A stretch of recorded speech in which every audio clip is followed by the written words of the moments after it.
It was spring of 2022, and you were in one of two groups. Hearing how Kim K drastically lost weight to fit into Marilyn Monroe's dress. Or listening to the Huberman Lab podcast, hearing Andrew promote deliberate heat exposure protocols for health and performance. It burns. Or you're like me and heard both. Everywhere I turn, people are talking about saunas, infrared, dry saunas. Andrew Huberman is talking about it. Kim Kardashian, opposite side of the spectrums, are talking about it, and I want to figure out what all the fuss was about. People have told me sauna can increase metabolism, increase blood circulation, pain reduction, improve cardio and immune health, and most importantly for me, stress management. I won't be on the red carpet anytime soon, but what would happen to me, an average fitness-loving girl, if she did sauna every day for 30 days? Ew!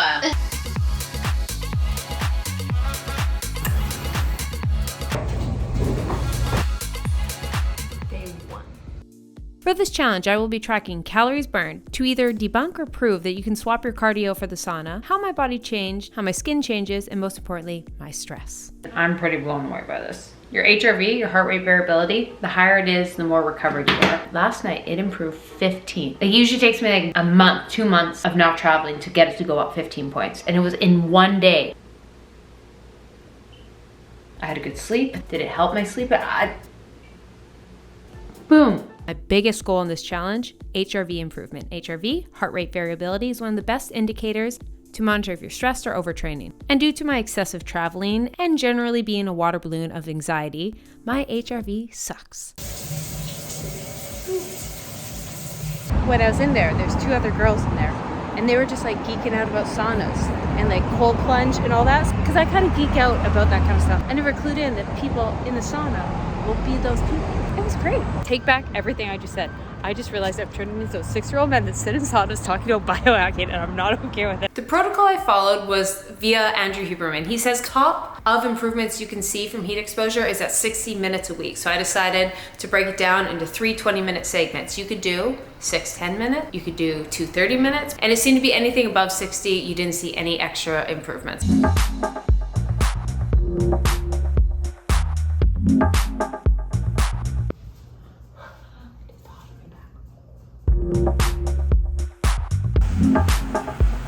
After week 1, I was just having really good sleep. It's hard to say if feeling good because of sleeping well or if I was feeling good because of the sauna. I can't fall asleep before 10. I love to wake up early. I love waking up before 6, but I can't fall asleep before 10. I just can't get sleepy. I can't stop my mind from racing. I have my sleepy tea. I have a nighttime routine. It doesn't matter. But suddenly, it was like I was laying on the couch at 9:30 and I was just like sitting and you're kind of just like, you know what? I could fall asleep at 10.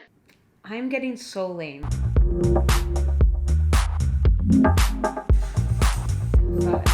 Getting my stretch in while I'm here.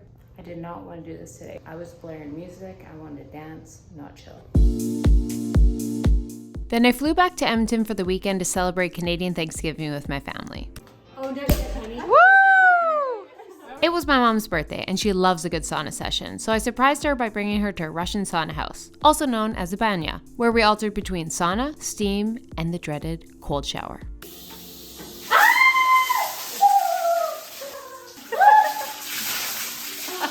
Week 1 and 2, my HRV hasn't plummeted even though I've drank, even though I traveled, and that was insane. And look at this. I've never gotten this from my Aurora ring. Optimal HRV. It got into the 40s. I have never had my HRV be this good and consistent. I only lost 10 minutes today.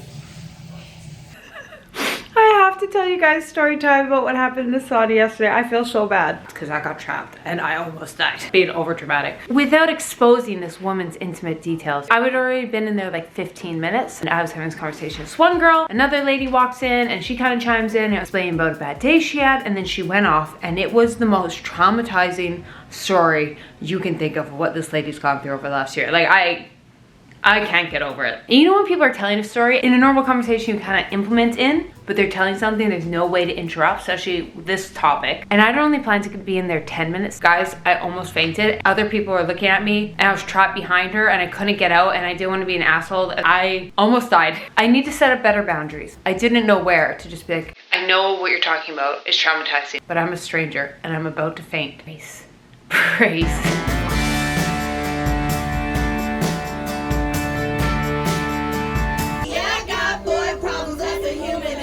Now the tough thing about this challenge is, what did I see start to improve? My HRV, my digestion, my skin kind of had a nice little glow. But I don't know if it was because the sauna was making me sleep better and the sleep improvement caused all that.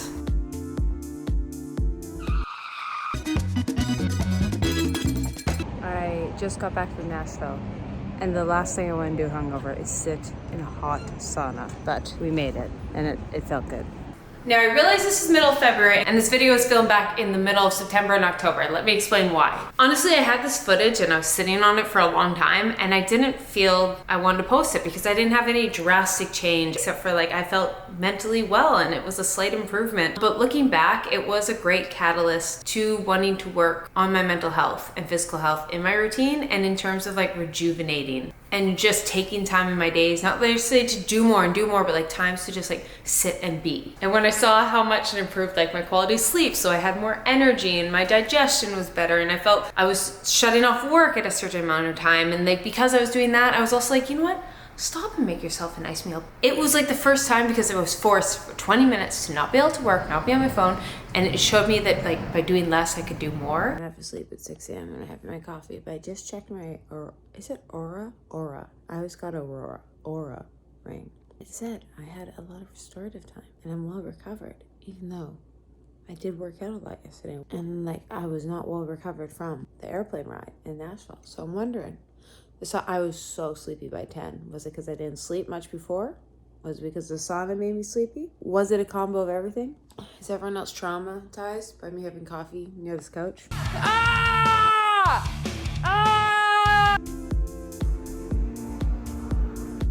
It is the middle of February, actually, way past this challenge. What improvements did I see in this? There wasn't any real drastic change between my skin. It seemed kind of about the same, but considering I was traveling so much, and usually when I travel a bunch, I get bloated, I break out, my skin gets dry. The fact that like I just didn't see any negative side effects, even with traveling, is actually a really good indicator that I think there was some improvements. I really like that I baked this because it's been like 3 months and I have kept up with this habit. So guilty, I'm just being honest with you guys, of trying these new wellness trends for you guys, doing it for YouTube, seeing some results, and then just forgetting about it and moving on to the next YouTube video. Now, I'm not so hardcore. I'm not like 3:20, check, must be done. But now it's kind of like after the gym, I'm like, I'm gonna pop in the sauna today. Ooh, I'm a little stressed out at work. I'm gonna go for a sauna. It's like one of my toolkits now. My health stats. HRV improved by an average of 15 to 30. My heart rate was averaging around 52, ended around the same. Total calories burned around 665. Note, I just used my Apple Watch to track calories. Very inaccurate. It was more of a comparison to other workouts. My weight stayed within my usual natural fluctuations. Quality sleep, my REM and deep sleep did improve about 10 to 20 minutes every single night I did the sauna. And most importantly, my mental health. Despite 4 bouts of international travel, I didn't feel that overwhelming sense of doom and chaotic energy I usually feel when traveling. I didn't see any direct changes to my skin and hair, but I will be monitoring this because I'm working on some other future challenges that will talk about this, but that's really tough to say in 30 days. There's no cure to my redness or dryness or anything like that. We know massage, we know eat a healthy meal, we know sleep, but the reality is there's so many things thrown at us, whether it be stress from TikTok, negative news, hearing about job layoffs, crappy weather. You never know what's gonna throw at you, and the more tools you can have, the better. So sauna is now one of my tools. Is it gonna make you lose 10 pounds? No. That's an utter lie. If you're a UFC fighter trying to make weight, yes, you can use the sauna if you sit in there for hours on end and lose a lot of water weight, but you're risking life or death, and you're not fighting in the UFC. And then that's weight loss, not fat loss, not even muscle loss, just water loss. I use my Apple Watch to track it. That's a very inaccurate way, but it did kind of show that my heart rate did elevate. Say my Apple Watch is correct. I burned 600 calories. Roughly 3,500 calories make a pound, 20% loss of a pound over a month. But calories in, calories out is very complicated. That is a very not accurate way to do it. I think the best part so far about my wellness diary is just finding little things that make me pause in the chaos of the world and do something good for myself, to just recenter myself. Doing the little things of self-care, and self-care, not self-maintenance, which I kind of like about sauna. Skincare, hair care, doing a mask, all that, getting your nails done. It's fun. It's self-maintenance. It's exhausting. It's a full-time job sometimes when you do a glow up. Sauna, yeah, it makes you feel good, but it's also, in that moment, you're kind of meditating. You're calm. That's more self-care. I feel like sauna versus hair mask, I feel sauna's a bit more self-care. And my wellness journey, I've slowly been adding more things like that. I'm not perfect every day. I'm never gonna be that girl who's structured every day. 5 o'clock, 5:05, this, that. Stay hard! It's nice to just have tools when I feel the burnout trickling and that I'm taking on too much and the world is chaos and I feel I'm slowly imploding, and it's 10 o'clock at night and I'm sitting on the couch and I'm supposed to be watching Netflix and making a meal, but I'm just sitting there spiraling with anxiety about to implode. I'm like, you know what, tomorrow, maybe after work, go for a sauna. Comment down below any of those kind of practices you guys have. I think the more we have, the more we can find one that sticks, and that can be a catalyst to a lot of things. And most importantly, go pet a dog. Love you guys, bye.